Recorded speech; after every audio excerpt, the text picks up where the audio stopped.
Hello students, my name is Geetanjali Andheria. Welcome to Step Up academy.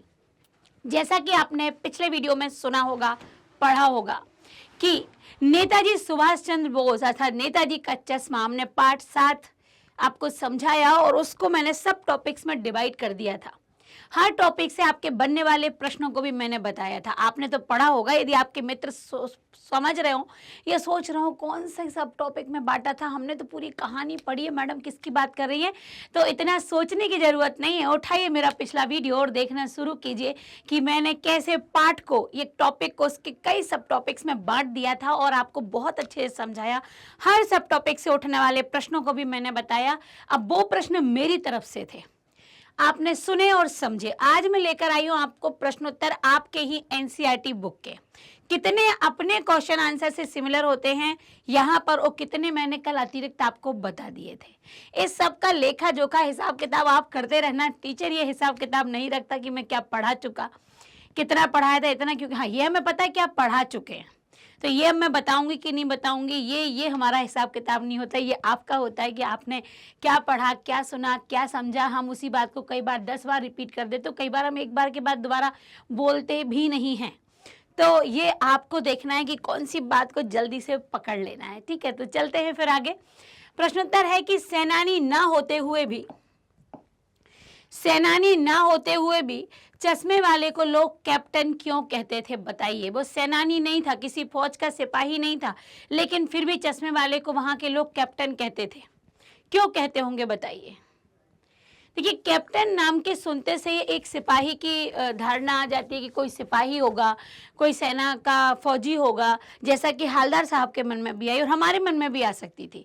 तो captain यदि नाम रखा गया तो कुछ तो दिमाग में सोचा होगा। जी हाँ, सोचा होगा कि वो एक देशभक्त है, वह देशभक्त है, वह देशभक्तों की कद्र करता है, वह क्रांतिकारियों का सम्मान करता है, इसी कारण उनका नाम कैप्टन रखा गया होगा। तो हम और देख लेते हैं उत्तर से कि चश्मे वाला ना तो सेनानी था और ना ही किसी फौज का सिपाही था।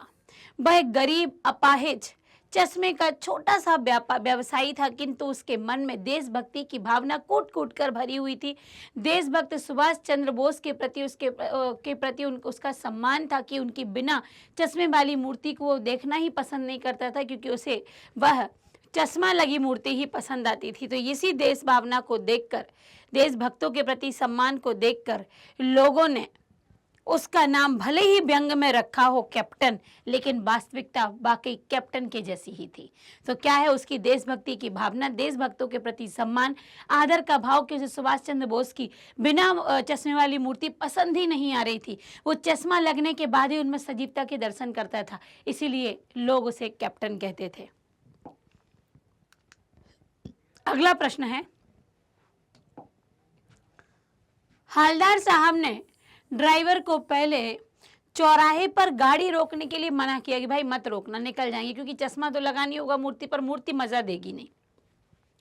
लेकिन बाद में तुरंत रोकने को कहा, क्यों, इसके कुछ कारण बताइए। हालदार साहब इसके अनुसार है कि हालदार साहब पहले मायूस क्यों हो गए थे। हालदार साहब पहले मायूस इसलिए हो गए थे क्योंकि नेताजी की मूर्ति पर अब कोई चश्मा नहीं था और कैप्टन मर गया था, तो उनकी मूर्ति पर चश्मा आखिर लगाएगा कौन। इस बात को सोचकर जो हालदार साहब थे वो क्या हो गए थे, वो मायूस हो गए थे। देखिए कि कस्बे के चौराहे पर सुभाष चंद्र बोस की प्रतिमा अवश्य मिलेगी, परंतु उस पर चश्मा नहीं होगा और कैप्टन मर गया है, तो चश्मा उससे लगाएगा कौन। अब किसी में वैसी देश भावना नहीं रही, इसलिए मायूस हुए। मूर्ति पर सरकंडे का चश्मा क्या उम्मीद जगाता है, उनका जो उसी पर आधार पर है कि पहले उन्होंने रोकने को कहा फिर चल दिए, तो उसके आधार पर आपसे प्रश्न पूछे हैं कि मूर्ति पर जो सरकंडे का चश्मा था वो क्या उम्मीद जगा रहा था, बताइए। वो उम्मीद जगा रहा था कि कम से कम बच्चों के अंदर देशभक्ति की भावना, या हमारी आने वाली पीढ़ी के अंदर भी देशभक्ति की भावना सुरक्षित है, उत्पन्न हो रही है। तो मूर्ति पर सरकंडे का चश्मा यह उम्मीद जगाता है कि अभी भी लोगों के अंदर देशभक्ति की भावना भरी हुई है और हमारी भावी पीढ़ी, जो हमारे देश के बच्चे हैं, उनके अंदर ये भावना धरोहर के रूप में आज भी मौजूद है। तो ये क्या है, ये उम्मीद जगा देता है कि अरे केवल हमें ही नहीं, नेताजी की मूर्ति बिना चश्मे की पसंद है, हमारी आगे आने वाली पीढ़ी भी उसको चश्मे के साथ ही देखना चाहती है। ये देशभक्तों के प्रति सम्मान है। हवलदार साहब इतनी सी बात पर भावुक क्यों हो गए? इतनी सी बात कि सरकंडे का चश्मा है। तो हवलदार साहब इसी बात पर भावुक हो गए कि आज कम से कम देशभक्ति जीवित है और हमारे आगे आने वाली पीढ़ी, हमारे बच्चों के अंदर देशभक्तों के प्रति सम्मान और देश के लिए भक्ति ये उत्पन्न हो चुकी है या ये उनके अंदर भरी हुई है। आशय स्पष्ट कीजिए। बार बार सोचते क्या होगा उस कौम का, उस समाज का जो अपने देश की खातिर घर गृहस्थी, जवानी, जिंदगी सब कुछ होम कर देते हैं, लुटा देते हैं, फिर भी लोग उन पर, दुनिया उन पर हंसती है और अपने लिए बिकने के मौके ढूंढती है। ये बहुत बड़ी बात यहाँ पर पूछी है। पहले प्रश्न को समझो। प्रश्न में कहा है कि ऐसे समाज का क्या होगा जो देश पर मर मिटने वालों के लिए हंसती है, उनका मजाक बनाती है। मतलब हमारा ऐसा समाज तो हमारे देश के लोगों के प्रति, लोगों जो हमारे जवान हैं, जो हमारे सैनिक हैं, उनके लिए, उनके ऊपर हंसती है, या देशभक्त जो है उनके ऊपर हंसती है, देशभक्ति के प्रति जो समर्पित है उनके ऊपर हंसती है। जबकि कुछ ऐसे मौके आते हैं कि खुद तो बिकने को तैयार हो जाती है। यहाँ बिकने का अर्थ है चापलूसी करना, किसी गलत व्यक्ति के गलत इरादों पर उसकी हाँ में हाँ मिलाना, अर्थात उसके लिए बिक जाना। आप कहीं काम करते हैं या आपके यहाँ कोई काम करता है, आप सही हैं, वो आपके साथ टिका रहेगा, लेकिन यदि आप गलत हैं और वो स्वाभिमानी व्यक्ति है तो वो हट जाएगा आपके साथ से। लेकिन उसके बाद भी आपकी गलत में वो हाँ में हाँ मिलाता रहे, मतलब उसने अपने स्वाभिमान, अपनी इज्जत, अपना पूरा जो सम्मान है वो सब कुछ दाव पे लगा दिया, अपना ईमान उसने दाव पे लगा दिया, मतलब स्वयं बिकने को तैयार हो गया। तो जहां हम देशभक्तों का मजाक बनाते हैं जबकि वो देशभक्ति के लिए स्वयं को समर्पित कर चुके हैं, उनका तो हम मजाक बनाते हैं, लेकिन दूसरों के गलत में हाँ मिलाकर चापलूसी करके हम खुद बिकने को तैयार हो जाते हैं। तो ये यहाँ पर बात कही गई है कि देखिए, लेखक का उपरोक्त वाक्य से यह आशय है कि लेखक बार बार यही सोचता है कि उस देश के लोगों का क्या होगा जो देशभक्तों के प्रति सम्मान की भावना ही नहीं रखते, जिन्होंने अपना घर परिवार, अपना जीवन, अपनी जिंदगी, अपने सब कुछ दांव पर लगा दिया इस देश के लिए।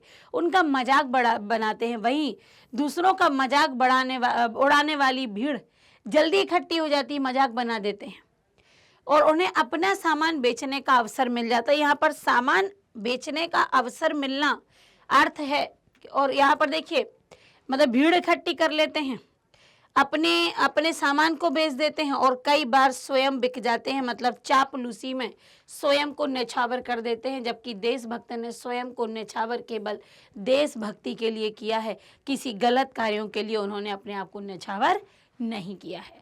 पान वाले का एक रेखा चित्र प्रस्तुत कीजिए। ये मैंने कल आपको जो टॉपिक रखा था, पान वाले का रेखा चित्र, उसी से संबंधित प्रश्न बताइए। तो पान वाला कैसा था? पान वाला मोटा, काला, खुशमिजाज आदमी था, दिन भर पान खाता था। पान खाने से उसकी जो दांत हैं, उसके बत्तीसी है, वो लाल और काली पड़ चुकी थी। उसकी तोंद बड़ी थी, इसलिए जब वो हंसता था तो तोंद थिरकती थी। देखिए यहाँ कैसा था पान वाला। पान वाला जो था वो एक काला, मोटा, खुशमिजाज व्यक्ति था, बड़ी सी तोंद थी, हमेशा पान चबाता था, इस कारण दांत लाल और काले हो गए थे। वह स्थानीय बोली में बात करता था, है ना, अपने पूरी तरीके से अपने व्यवसाय में रमा हुआ था। ठीक है, और ये सब अगर आप नहीं भी लिखते तब भी चलेगा कि उसका दृष्टिकोण सही नहीं था, उसकी सोच सही नहीं थी। हमें उसका रेखाचित्र, मतलब उसका हुलिया बताना है, जो कि हमारा यहाँ से लेके यहाँ तक में ख़त्म हो जाएगा। ये कैसा था वो? उसकी कस्बे के मुख्य बाजार में दुकान थी, वो काला था, मोटा था, खुशमिजाज था, पान खाता रहता था, जिससे दांत लाल और पीले हो गए थे, काले हो गए थे, और उसकी तोंद बड़ी थी, जब वो हंसता था तोंद थिरकती थी, और वह स्थानीय बोली का बहुत अधिक प्रयोग करता था। इतना तो मुख्य हो गया। अब इससे ज़्यादा यदि आप लिखना चाहते हैं कि उसकी सोच कैसी थी, वो अच्छा दृष्टिकोण नहीं रखता था देशभक्तों के प्रति, तो ये सब हम आगे लिख सकते हैं, बाकी उसकी ज़रूरत हमें नहीं पड़ेगी। वो लंगड़ा क्या जाएगा फौज में? पागल है पागल। कैप्टन के प्रति पान वाले की इस टिप्पणी पर अपनी प्रतिक्रिया लिखिए। ये प्रश्न कल मैंने आपको बताया था कि इस तरह का प्रश्न बनेगा और ये आपकी किताब में है कि ऐसा अगर कैप्टन उसने बोला, किसने बोला था? पान वाले ने। तो क्या ये बोलना सही था? इसमें क्या प्रतिक्रिया, मतलब उस पर अपनी प्रतिक्रिया लिखना हमको। तो कैप्टन के लिए पान वाले का ये बोला जाना कि वो पागल है, लंगड़ा है, वो क्या जाएगा फौज में, यह बात, ये व्यंग एकदम सही नहीं था। किसी देशभक्त के सम्मान करने वाले या देशभक्त से भरपूर व्यक्ति की इस तरह से मजाक बनाना और दूसरा इंसानियत के साथ इस तरह का मजाक करना, ये दोनों ही बातें सही नहीं हैं। तो कैप्टन के लिए ऐसा व्यवहार, ऐसा दृष्टिकोण जो रखा गया था, व्यंग्यात्मक दृष्टिकोण, ये हमारे हिसाब से पान वाले का सही बर्ताव नहीं था, ये पूर्णतः अनुचित था। ऐसे व्यक्तियों को कार्य करने हैं तो जब ऐसा कोई व्यक्ति सामने आता है जो देशभक्तों के लिए या देशभक्ति से समर्पित होता है या देश के लिए कुछ करना चाहता है, देशभक्तों का सम्मान करता है, ऐसे व्यक्ति को उत्साहित करना चाहिए, बल्कि उसका मजाक नहीं बनाना चाहिए। निम्नलिखित वाक्य पात्रों की कौन सी विशेषता की ओर संकेत करते हैं? बताइए, पात्रों की विशेषता बताई गई है, कौन सी विशेषता, ये आपको बताना है। जैसे हालदार साहब हमेशा चौराहे पर रुकते और नेताजी को निहारते थे। ये हालदार साहब की देशभक्ति की भावना है, देशभक्तों के प्रति सम्मान और श्रद्धा की भावना है। पान वाला उदास हो गया, उसने पीछे मुड़कर मुंह का पान नीचे थूका और अपनी धोती से के सिरे से आंखों को पोंछते हुए बोला, कैप्टन मर गया। यह कैप्टन के प्रति सहानुभूति, कैप्टन के प्रति प्रेम और दुख का है। कैप्टन बार बार मूर्ति पर चश्मा लगा देता था, ये देशभक्तों के प्रति सम्मान की भावना है, देशभक्ति की भावना है। जब तक हालदार साहब ने कैप्टन को साक्षात देखा नहीं था, ये भी कल मैंने आपको प्रश्न बताया था कि हालदार साहब के मन में कैप्टन नाम सुनते से ही उसकी क्या रूपरेखा निकल कर आ रही थी, तब तक उनके मानस पटल पर, मानस पटल मतलब उनके मस्तिष्क पर, उसका कौन सा चित्र रहा होगा कैप्टन का? बताइए। एकदम से देख के वो अवाक रहेगा, क्योंकि थोड़ी देर पहले उन्होंने पान वाले से क्या पूछा था?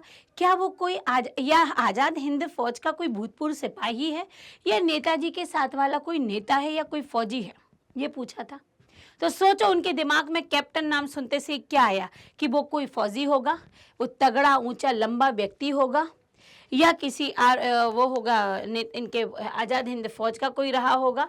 तो जब तक हालदार साहब ने कैप्टन को देखा नहीं था, तब तक उनके मानस पटल कर कैप्टन के बारे में यह चित्र रहा होगा कि अवश्य ही कैप्टन अत्यंत बलिष्ठ शरीर वाला, मतलब हष्ट पुष्ट, मनमौजी मिजाज वाला, देशभक्ति की भावना से भरपूर, दूसरों को देशभक्ति की सीख देने वाला नेताजी का साथी होगा या आज़ाद हिंद फौज का कोई भूतपूर्व सिपाही रहा होगा।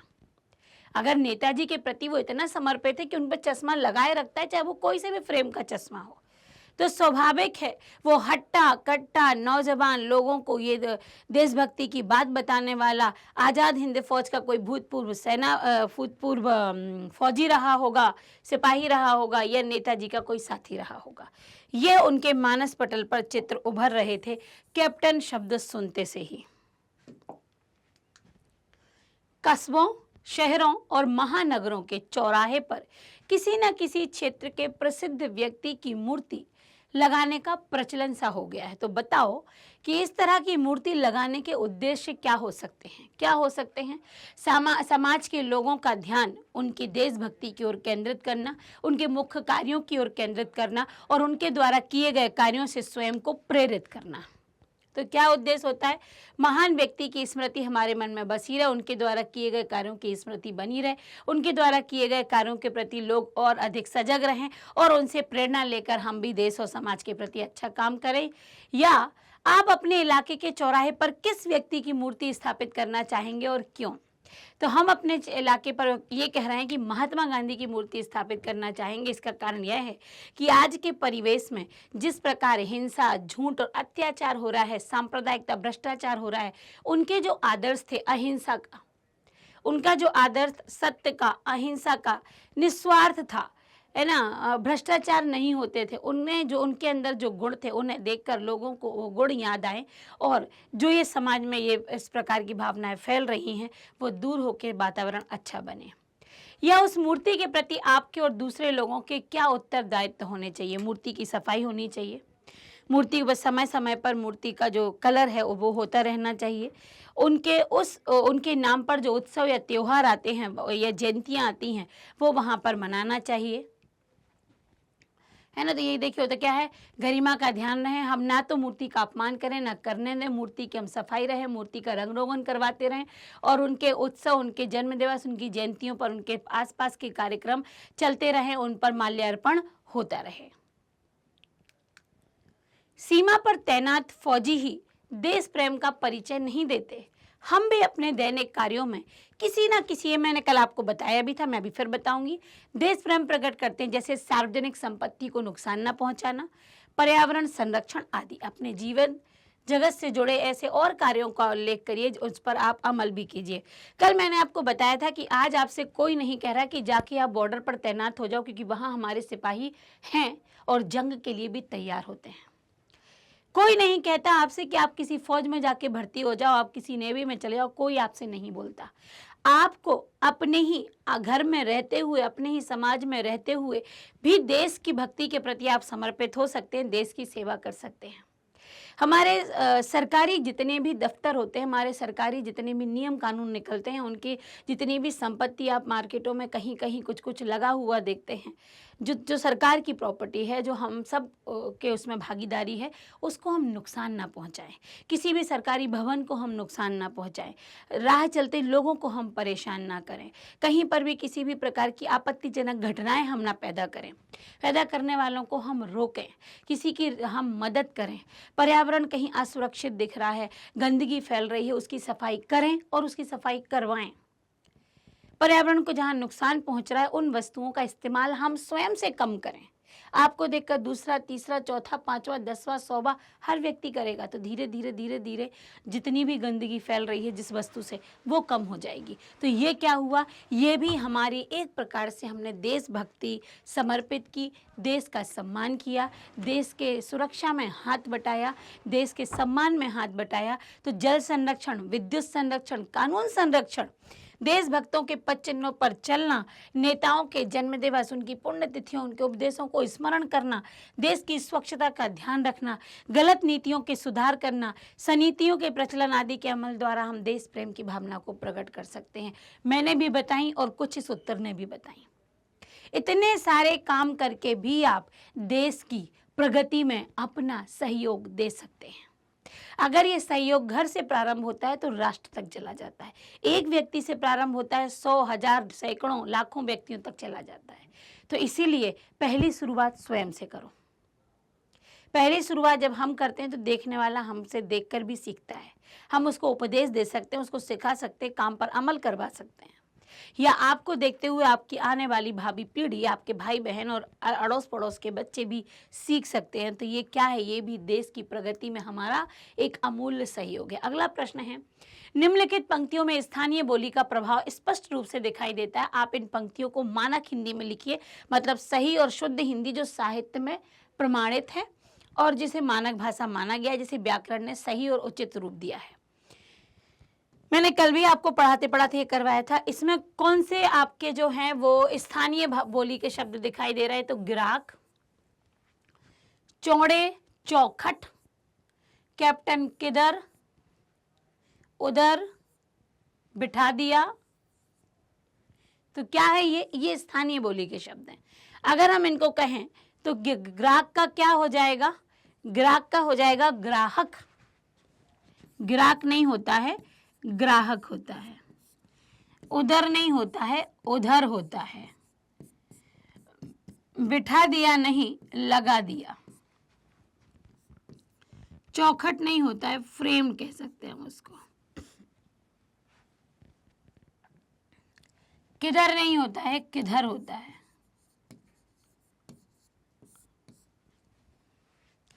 तो ये क्या है, ये वो शब्द हैं जो कि प्रयोग हुए हैं। मान लीजिए कोई ग्राहक, तो ग्राहक की जगह ग्राहक, चौड़े फ्रेम वाला, ठीक है, हमने भी इसमें फ्रेम ही लिखा था, देखिए आप, फ्रेम। फिर कैप्टन कहाँ से, किधर भी लिख सकते हो और आप कहाँ से, किधर से लाएगा या कहाँ से लाएगा, ठीक है। तो यहाँ पर इसलिए ग्राहक को मूर्ति वाला चश्मा दे दिया, मूर्ति पर दूसरा चश्मा हमने भी क्या बोला था, बिठा दिया नहीं, लगा दिया। और उधर उधर उधर लगा दिया भी कह सकते हैं, या मूर्ति पर लगा दिया। ठीक है, तो उधर का शब्द भी सही हो जाता कि उधर दूसरा चश्मा लगा दिया या मूर्ति पर दूसरा चश्मा लगा दिया। तो आपको सही मानक शब्द लेने हैं तो उन्हीं को आपको बदलना था, तो उस तरीके से बदल सकते हैं और इस तरीके से भी हम बदल सकते हैं। भाई खूब, क्या बोला था ये हलदार साहब ने, भाई खूब क्या आइडिया है। इस वाक्य को ध्यान में रखते हुए बताइए कि एक भाषा में दूसरी भाषा के शब्दों के आने से क्या लाभ होता है। आइडिया अंग्रेजी का शब्द है। क्या लाभ होता है? कई बार व्यंग होता है, कई बार दोनों भाषाओं में सुंदरता आ जाती है। अत्यधिक लाभ होता है कि इससे भाषा अधिक सुग्राह हो जाती, समझने वाली हो जाती है, शैली परिवर्तित भी हो जाती है, स्वीकार भी होती है, शब्दकोश भी बढ़ जाता है, लोगों की समझ में जल्दी आ जाता है। भाषा यदि मिक्स हो जाए तो लोगों की समझ में जल्दी आ जाता है, लोगों के दिमाग तक बात पहुंच जाती है, लोगों को स्वीकार हो जाती है, शब्द भंडार भी बढ़ जाता है। तो यहाँ पर देखिए कि ज़्यादा देर नहीं लगी मुझे, और आपके जो प्रश्न थे वो भी क्या हो गए, पूर्ण हो गए। और यहाँ जाके नेताजी का चश्मा के पाठ के जो एनसीईआरटी के थे, अभी मैं आपसे बार बार कह रही हूँ, एनसीईआरटी के जो प्रश्नोत्तर थे वो मैंने यहाँ पर पूर्ण कराए। ऐसे बहुत सारे इस पाठ से बने होंगे जो कि मैं कई आपके पिछले वर्षों के उठाऊंगी, 10 साल 15 साल के आपके जो पेपर्स होंगे उनमें से मैं हर एक पाठ के प्रश्न निकालूंगी और आपको लेकर आऊंगी कि किस तरीके से वो पूछ लिए जाते हैं। इसके लिए प्रोसेस अभी लंबी है, अभी हमें लंबा पढ़ना है, सब चीज़ें आपको आएंगी, सब बातें, सब टॉपिक, सब हर चीज़ आपको समझाई जाएगी। इसके लिए आपको सब्सक्राइब कर देना है, चैनल को बने रहना, यदि आप नए हैं तो बने रहना है। आपको सारे जितने भी वीडियो होंगे उसकी जो नोटिफिकेशन होगी वो मिलती जाएगी, लेकिन उसके लिए चैनल से जुड़े रहना बहुत ज़रूरी है। अगले उसमें फिर मैं अगला वीडियो, और अगला वीडियो जो हमारा होगा वो आपकी सप्लीमेंट्री बुक अर्थात आपका कृतिका का जो पाठ है, माता का अंचल, वो पाठ से संबंधित वो पाठ पढ़ाकर उससे संबंधित प्रश्नों के उत्तर भी आपको करवाए जाएंगे। तो मिलते हैं अगले वीडियो के लिए। आज के लिए बस इतना ही। Bye bye.